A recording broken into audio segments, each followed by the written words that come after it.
And that's why I felt like, and she did all of them, that's for sure. Hey you guys, welcome back to Mels Talks. And today on the 4th episode, we're going to be reviewing the second book in the Beyond the Play series, Breakaway. Heads up, it is a spoiler warning now. I feel like if I don't, like, the review is kind of going to be short and boring, and I want the video to be not too long but relatively long enough. And whenever I read books, like, I just want to talk about what happens. So if you want to read the book, pause on this video, save the link, and then come back to it later if you read it and then watch it. Or if you're not really like into reading, this is your kind of video because I'll give spoilers.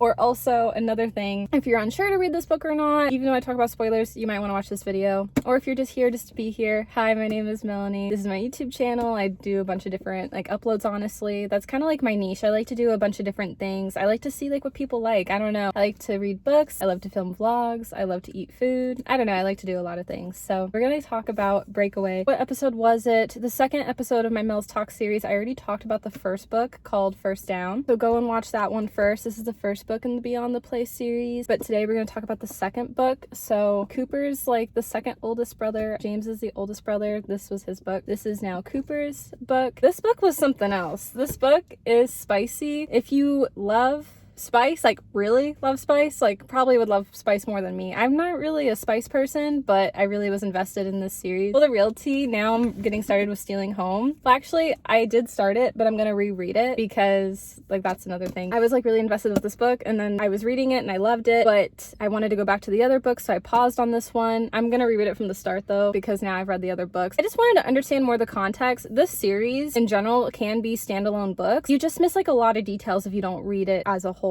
series, and so I decided to go back and read it. So that's a whole other episode. I'm excited, but I'm still getting back into it again. I got to like 100 pages, but then I paused because I was like, I want to go back and reread the other books. So yeah, Breakaway. Where do I start? Cooper Callahan, he's a ice hockey player for college McKee. This book is definitely interesting because Penny, Ryder, is the daughter of Cooper's coach, Ryder.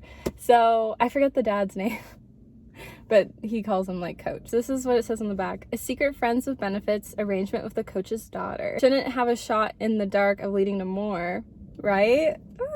Wrong. Nah.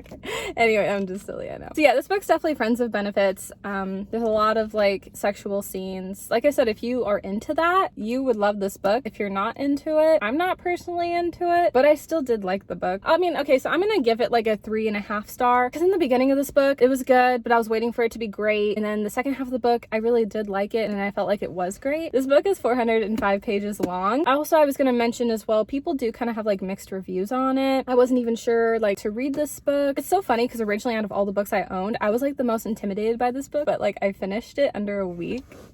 I felt kind of proud of myself, not gonna lie. Because the first book, I finished that almost 2 weeks, and this one almost in a week. I'm like, wow. And this was longer too. I was pretty proud. But I had watched like a review on like the first book that somebody didn't really like and gave First Down a 3 star. I personally gave it a 4 star if you go watch the first episode. But somebody in like that reader's comment section said that the second book that person felt was like dragged out. And I do agree. I feel like the book is pretty dragged out, like it's pretty long, but I understand like why it is though. It's because, so Penny, she had this like, well, she thought fairy tale like perfect relationship with her ex Preston, but Preston ended up like screwing Penny over, and we'll get into that. So because her ex screwed her over, she lost a lot of trust and just wanted like a list of like a friends with benefits. I don't know. She probably thought originally with a bunch of different guys, but ended up all being with Cooper, and then they ended up getting a relationship. So it was like their love story, which is cute. And that's kind of why I feel like the book is dragged out, because she had like 10 like sexual things she wanted to do on her list and did all of them. And that's why I felt like, and she did all of them, that's for sure.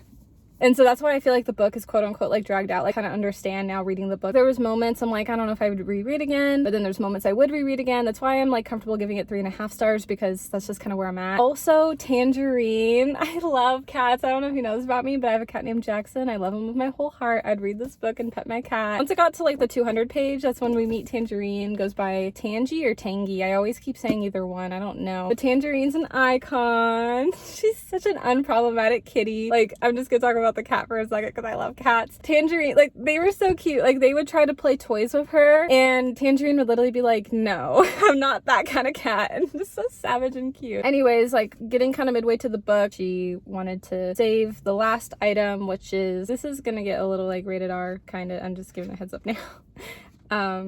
She was waiting to do vaginal sex at the very end because Preston unfortunately like screwed her over filming her when she had her first time with him. She definitely had a lot of trust issues with that. This book almost did make me cry. There was some scenes where I was like, wow. It talks a lot about like on the author's website, the author does give warnings. So if like you wouldn't want to read this book, like the author does give like a heads up of that if you want to look up this author, Grace. Yeah, there are stuff it does talk about, but it's still a really good story. It's a sports romance. I still liked the majority of it, I felt like. Yeah, and it's not that I didn't like those scenes. It's just like hard to read some of the sexual stuff and also hard to read some of just the hard things. Let's see, where am I at?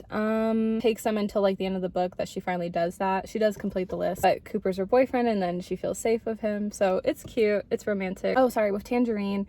Their arrangement originally was until like Cooper became captain, like Penny would get to experience like sexual things that she felt like that was taken away with her first sex. They basically get most of it done, but she's like, you know what, like he made captain, that was the deal, we're not going to keep going. But that was kind of when a changing point happened and Cooper started to realize like he really wanted to end up with like Penny and like loves her, you know. Well, I guess they don't admit their feelings of love until like the really end, honestly. I feel like they loved each other since the start because it is like a love story, and they admit that too at the end too. And he's like trying to call it off with Cooper because like of the deal.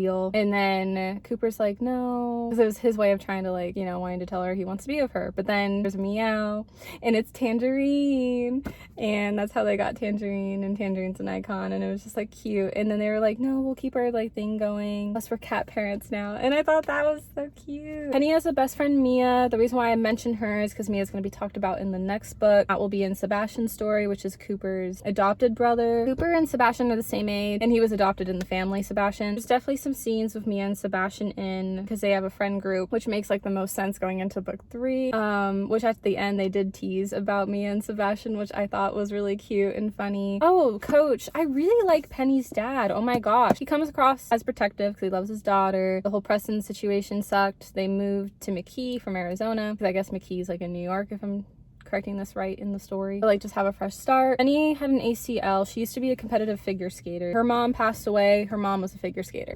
Dad did hockey. He's a hockey coach. With like her mom's passing and then everything Preston put her through, Penny was kind of struggling a little bit. And then during Penny's physical therapy treatment, because she will still skate but just not competitively anymore because of her knee, she has to be like careful. She kind of got into physical therapy and then decided to go to school for it because that's what her dad wanted her to do instead of like write books, because she really loves to write like romance books. But then it didn't really work out for her because she struggled with her science classes, and thankfully over time, because her father saw that she like failed her science classes, that she was able to switch and actually read, and then she wrote a book. And then Cooper kind of inspired her to like pursue like reading and writing, and Mia was like a supportive best friend, and I thought that was sweet. And also at the end of the day, her dad was supportive too, and once they started communicating a lot better, like he just wanted what was best for her. I was a little worried, not gonna lie, like when Penny's dad was gonna find out their like little thing. I think Penny's dad would have been a little bit more furious if it just stayed as friends with benefits, but because like it turned into a relationship, he really wasn't all that sad about it, and I loved it. So I was really I was kind of feeling Penny. I was like, oh no, I'm like, girl, you're screwed.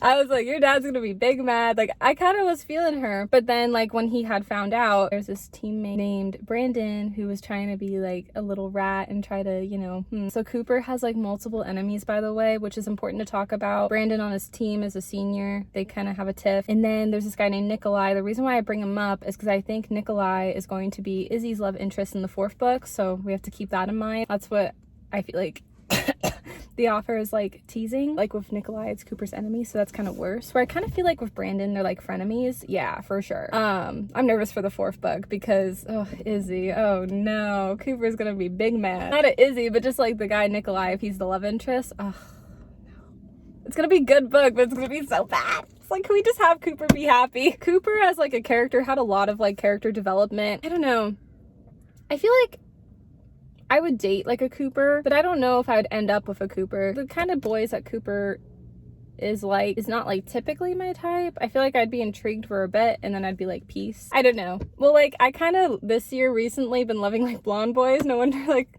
I already like love Sebastian. Sebastian's like my favorite book boyfriend, I'm gonna be honest, so I'm excited about the third book. But I don't know, it's just like this year I like have a thing for blonde boys over a sudden, like I don't know why. With Penny's dad, he was actually really like supportive and was like, Penny, why didn't like you tell me? And it was like a sweet like full circle moment. And then let's see, we'll read to like the end at this point. Mother Sandra, we love her. Have this gala. Oh wait, no, we're getting too far. I'm trying to think. Oh, there's a scene that James and Bex come back and they go on like a double date with like Cooper and Penny. Well, I'm calling it double date because it was before they were official, but I mean, they were already on the way to being official. James even called out Cooper being like, you like this girl. Like, it was funny. Oh, these two, after that like double date, go to like this sex shop.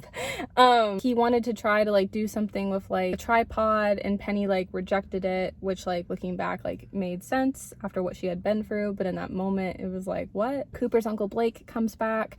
James and Richard, Father Richard, kind of try to let Cooper know. Cooper's like avoiding them because Cooper always felt the most connected to Uncle Blake, but Uncle Blake is sketchy and problematic.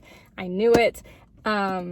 Because Uncle Blake basically was having like a rehab problem, like where he like wasn't sober, and then he said he was sober, but then in reality he wasn't and needed money when Cooper turned 21, which like they had a big party for that. And on Cooper's 21st birthday, like Penny finally confessed like what she had went through with Preston, and that was like really heart-wrenching. And then also Mia and Sebastian had a moment, but that'll be talked about like in the third book. That's at the beginning of that. But anyways, with the uncle, he did like try to screw over like Cooper, which was not good, but thankfully Cooper did get the money back. And also Richard is rich so like he paid back for anything as well. The Callahans are really lucky to have like a famous like quarterback father that makes money. Like I will give them that, honestly. Like their dad kind of gets them out of everything. Like Richard kind of got James out of things last book, and then this book like Richard gets Cooper out of things. Like these boys are really lucky to have that. Oh my gosh. So they go to this gala, and Mother Sandra, we love her. She just wants a good night, an unproblematic night for an unproblematic queen. We love Mother Sandra. But it gets really bad because Uncle Blake is there, and Richard and Sandra don't want him there. Cooper wants him there. He's family. And then Richard like tries to kick Uncle Blake out, but they go and talk in a private space at the gala. It's like a charity gala that the family has because again, they're rich. Bex and James are there. Penny and Cooper are there. That's kind of all I really know because it was just like a short scene and that was it. Richard, the father, punches his brother Blake, which is like, whoa, crazy. And then Cooper finds out about the money thing and that he was gonna get screwed over, so Cooper runs away. And then Penny stands up for Cooper and tells Richard like, you haven't been that great of a dad to him, because Richard and Cooper kind of struggled with having a good relationship because Uncle Blake related to Cooper with hockey and Richard and James related more to like football. But here's what I gotta say about like Father Richard. Definitely he has to improve like on being a father to Cooper, but he had a heart-to-heart with Cooper at the end, and I think Father Richard like means well, honestly, and I think he will improve that relationship. Just like in the first book too, like James had struggles with Richard and it all like worked out. So it's interesting to see the brothers with their father relationship. But I think Richard is a good father and he means well and he looks after his kid, all of his kids, but I think he could do better of how he handles that. But I think he's a good father all around and just wants what's best for his kid, because he wanted Cooper to like go to school and get an education when he could have got drafted early in the NHL, which is National Hockey League. And Uncle Blake was all like, well, I could have like done that, but I think it was a good thing that Cooper's dad held him back from it because he wanted him to have a good education. And also Cooper was okay with it too because he met his friends and his girlfriend Penny, and so it kind of like all ended up working out. So that's why I'm like, Uncle Blake, get out of here. Penny stands up for Cooper and she's iconic. She is like, I'm gonna go tell Cooper finally I love him, because he ended up telling her that he loved her but she struggled with it, and she was finally like, I love him. She finds him on the ice rink, confesses her love. They have an ice date moment on the rink. It was really cute. That pretty much wraps up the book. At the end, Richard and Cooper have a heart-to-heart. That was really sweet. Cooper makes it to the final four in hockey. I don't really know too much about hockey. So as they're on the way, they both find out Sebastian and Mia were kind of, you know, and then the book like ends. But it's a good read. Oh my gosh, like there was some good moments and then there's some interesting moments. You know, it depends of how much spice you like. This isn't closed door. It doesn't fade to black. It has a lot of spice in this book and a lot of explicit like warnings too. It could have triggers depending of like how you feel on reading it and of what like life experiences you have. So that's a heads up too, like before reading this book. If you're like unsure, go to the author's website for more information. And that's gonna be all for this video today. I hope you guys enjoyed it and I'll see you guys next time. Bye. Oh, one more important thing that I forgot to mention of why I'm in this parking lot. Then we're gonna leave. I am so sorry. I'm just trying not to make the video that much longer because editing takes a while. This was my skating rink growing up. I did skating for a little bit, not ice skating. I tried to get into competitive skating, but it was really hard for me. And you know what's so crazy too is I even tried doing softball for a bit, and that was kind of hard as well. I'll talk more about that in the next episode of the series. Actually, where my old skating rink used to be, they cleaned it up really nice. It used to be a sketchy area, like not gonna lie, now it's a church. So like I'm really happy the area does look nice, but I do miss like skating here when I was a kid. And I thought because this book was ice skating, it'd be like fitting to film this video here, especially because it's a church, so I feel comfortable being back here. Actually, my worst birthday ever was here, and I was like a kid, and my family put the presents like in the car thinking, oh, they'd be safe, and they all got stolen. I don't even remember what birthday it was because it was the worst one. All my presents were gone. That was rough. But yeah, that's what this place brings me memories back to. And sorry, I meant to mention it before, but I really like the spot of how I'm filming with the lighting. It looks really good. Now we're gonna wrap up the video. Bye guys, I love y'all.